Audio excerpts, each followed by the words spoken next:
You see all that weather? I want to talk to you about this program called HAARP. H-A-A-R-P. It's still sleeting outside. Still cold as crap. 40 degrees in the main part of my house. Here we go. HAARP.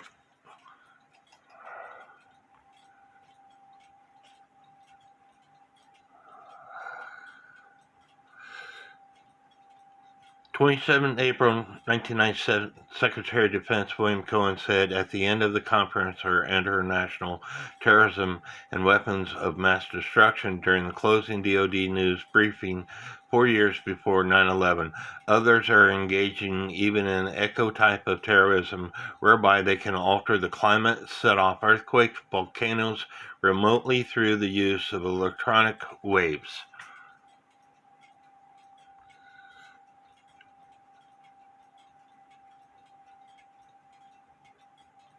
Could HAARP have anything to do with the goal of terrorism? What is HAARP?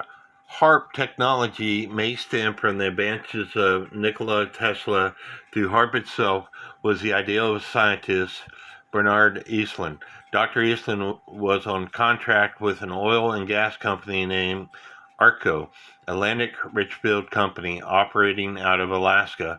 His original intentions were to use the technology and produce energy. At the time, while still under contract, Dr. Eastlund wrote a patent for a new invention that was HAARP. In the words of Dr.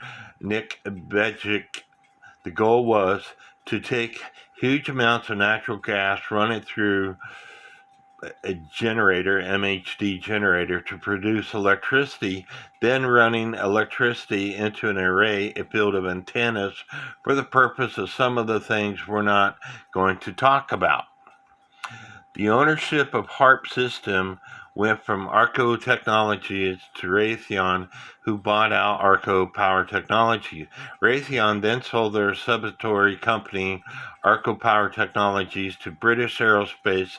In the words of Dr. Nick Bejic, at the time that happened was approximately the same time the project moved from the United States Air Force and Navy over to DARPA, and DARPA does most classified research in various branches of the military and for various security agencies in the United States.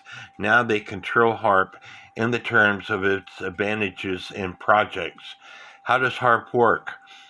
Aside from energy production, Dr. Easton, DARPA, and the military dreamt of a few defensive concepts for this technology: stabilizing the ionosphere during the solar flares and natural disturbances to facilitate, communicate, and conversely, purposely disturb the ionosphere in such a way to disrupt everyone's communication and yet be able to carry on their own communications for military purposes.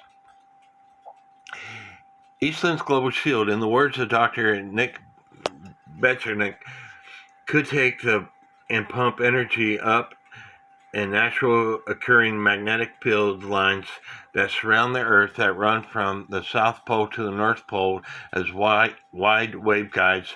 So you pump the energy in using the cyclotron resonance, and then using that waveguide spin accelerated electrons all the way around, and then as you activate these around the planet, you could create a shield. That ideal intercontinental ballistic missile interfering the field would become disruptive. You'd affect their avionics and been able to disrupt them enough to cause them to malfunction so they couldn't deliver the payloads to the targets.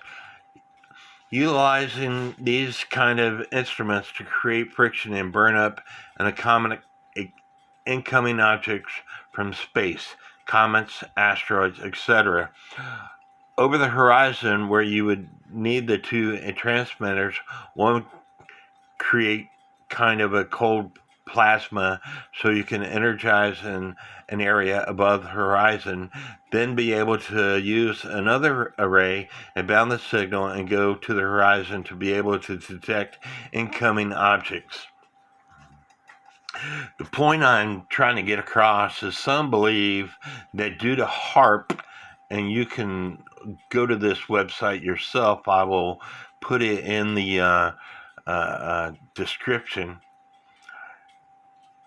Some believe that HAARP is using against us to divert jet streams, effect gravitational waves, lift the ionosphere and alter weather pressure systems below, mind-altering effects, environmental manipulation, etc. Some believe that it could be causing snow, rain, lightning, etc. But it is possible because they're capable of altering the atmosphere. What do you believe? I hope you enjoy this video, and God bless.